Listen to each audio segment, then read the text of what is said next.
Hello student, welcome to e-learning. I'm Alok in front of you with the second chapter of your second book, that is Era of One Party Dominance. Now the important question of the chapter: which political party led emphasis on the idea of one party, one culture and one nation?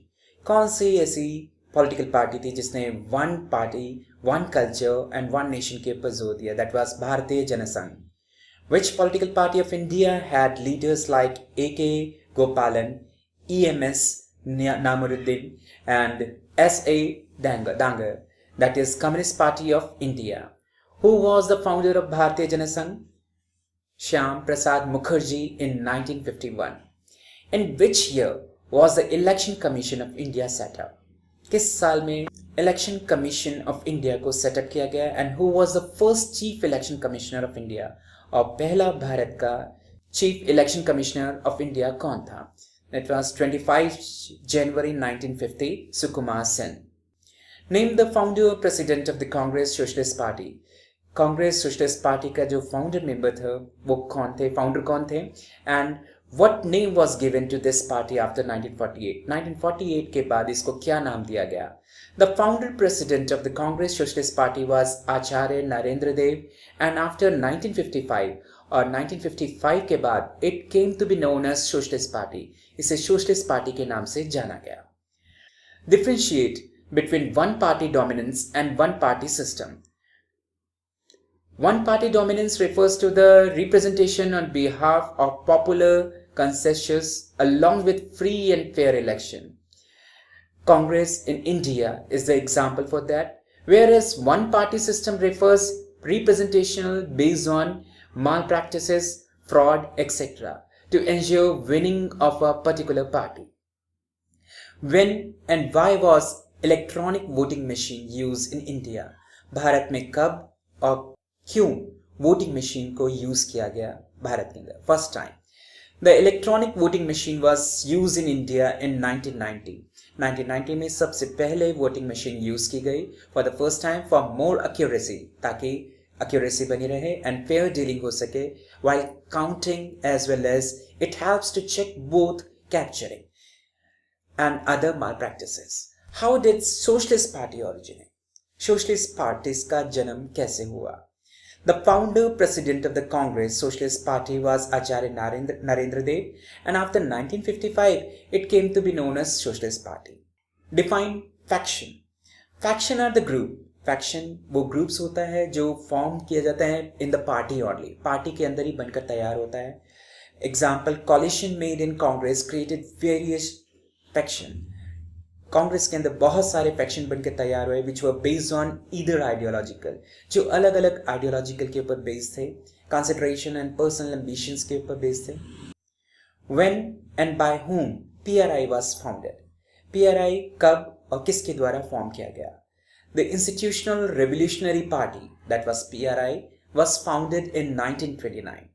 1929 में इसे Plutarco Elias Calles in Mexico ने form किया गया, which represented the legacy of Mexican Revolution.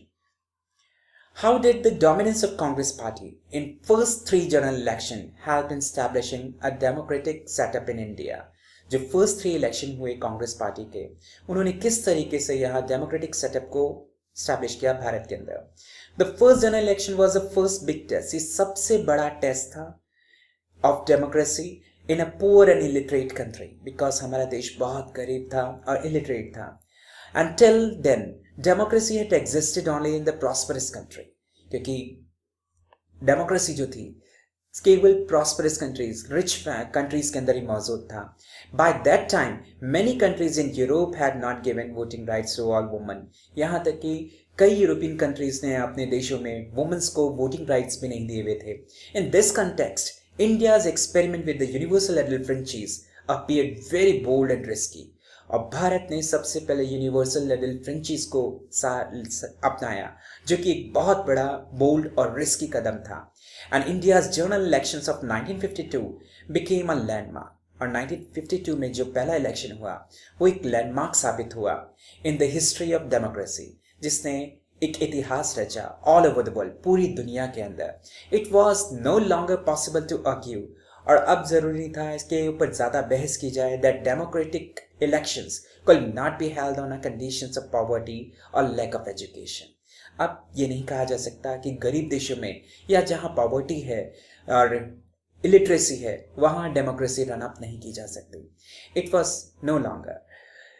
It proved that democracy could be practice anywhere. कहीं पे भी किसी भी देश में हम डेमोक्रेसी को अपना सकते हैं in the world. The next two general election strengthen democratic setup in India. और उसके बाद के जो इलेक्शन हुए उसने इंडिया को और सेटअप किया. Highlight any two features of ideology of भारतीय Jansangh.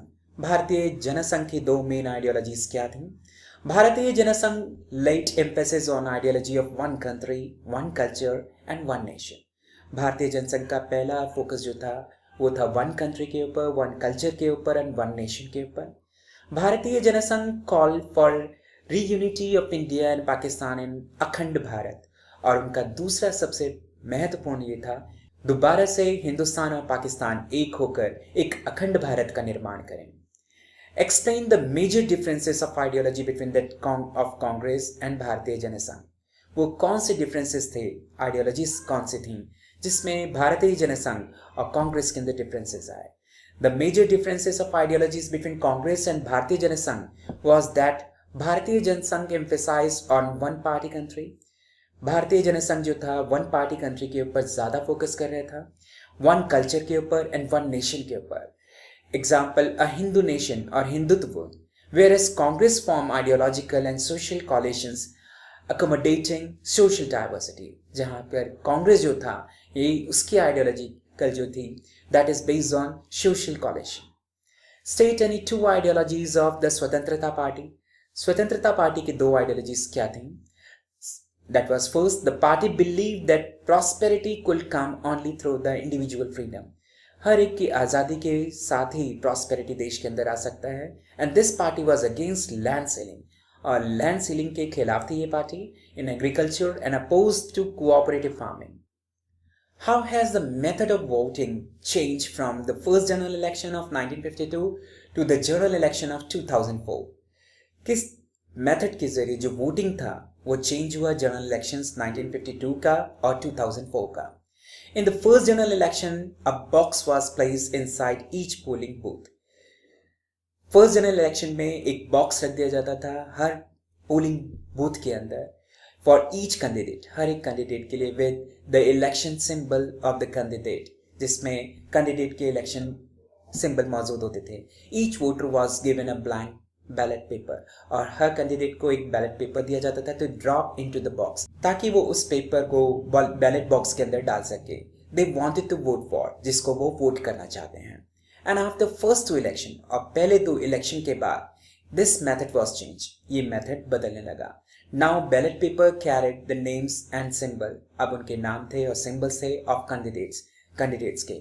And the voters stamped against the name. और जो भी वोटर था उसके नाम के आगे स्टैम्प करता था of candidate to vote for, जिसको वो वोट करना चाहता है.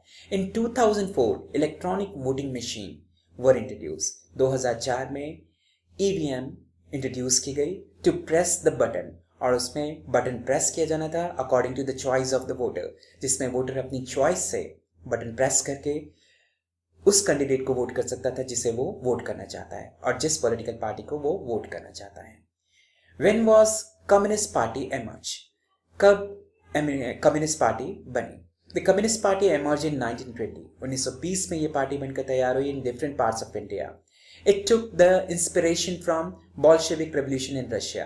Bolshevik Revolution से जो रशिया में हुआ उससे इसको सारा इंस्पिरेशन मिला.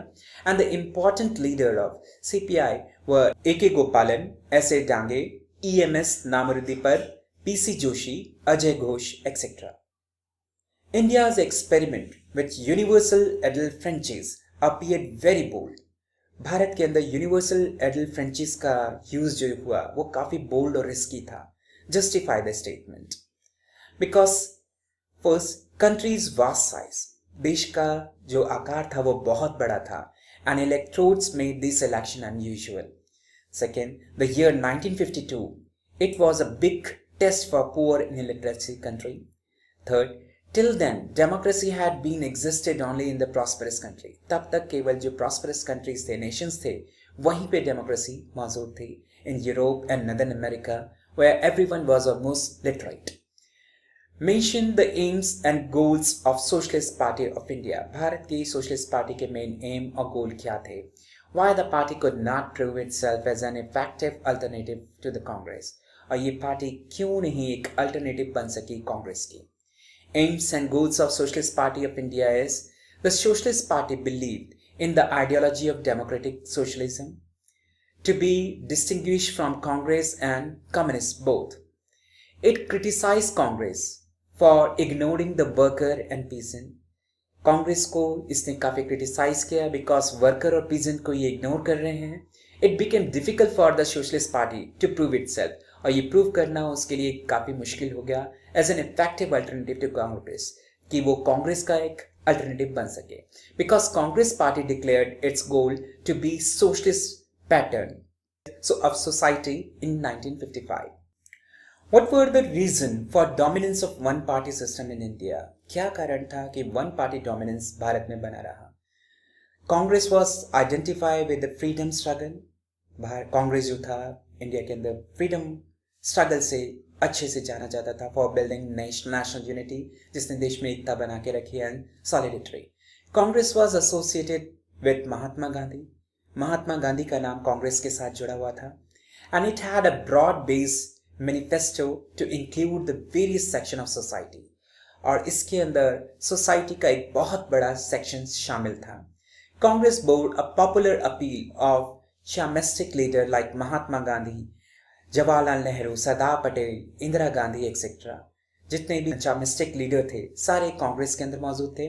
And Congress focused on building role of one part of the party. How did India's first general election of 1952 become a landmark? किस तरीके से 1952 के फर्स्ट जनरल इलेक्शन जो था 1952 का एक लैंडमार्क साबित हुआ in the history of democracy all over the world. These elections were competitive among various parties. बहुत सारी पार्टियों के बीच में इलेक्शन हुआ था. The participation of people was encouraging also. इसमें encourage किया जा रहा था जो भी पार्टिसिपेट कर रहा था लोग. The results were declared in a very fair manner. जो रिजल्ट था काफी फेयर मैनर में डिक्लेयर किया गया, even to be accepted by the loser. ये फर्स्ट टाइम था जिसमें जो लूजर थे उन्होंने भी इसे एक्सेप्ट किया in a fair manner. This experiment of India proved and criticized strong also. Describe the organizations of Congress Party as a social and ideological coalition. Or for a long time, Congress Party had been a social and ideological coalition. एक लंबे time तक Congress party जो था एक ideological coalition रही. Justify the statement. It accommodate the revolutionary, conservative, extremist, moderates with all other shades of the center. इस party के अंदर हर तरीके के पॉलिटिकल आइडियोलॉजीज को लेकर लोग मौजूद थे. Congress became a platform for numerous group, और कई ग्रुपों के लिए कांग्रेस एक प्लेटफॉर्म बनकर तैयार हुआ. Interests and even political parties to take part in national movement. In pre-independence day, many organizations and parties were allowed to coexist within a Congress. And some of these, like Congress Socialist Party, later separated from the Congress and became an opposition party. इन्हीं में से Congress socialist party जो थी बाद में कांग्रेस से separate हुई और अपोजिशन पार्टी बनकर तैयार हुई. How was the one party dominance of India different from the other example of one party dominance in the world? Or examine the comparative analysis of nature of Congress dominance. India is not the only country to have dominance of one party. Bharat ही सिर्फ एकमात्र ऐसा देश नहीं है जिसमें one party का dominance रहा है.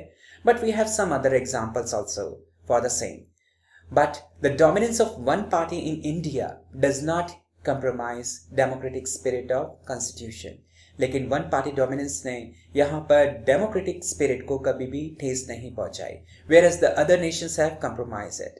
In countries like China, Cuba, Syria are permitted to be ruled by one party only by the constitutional provisions. Myanmar, Belarus, Egypt also experienced one-party system due to legal and military measures.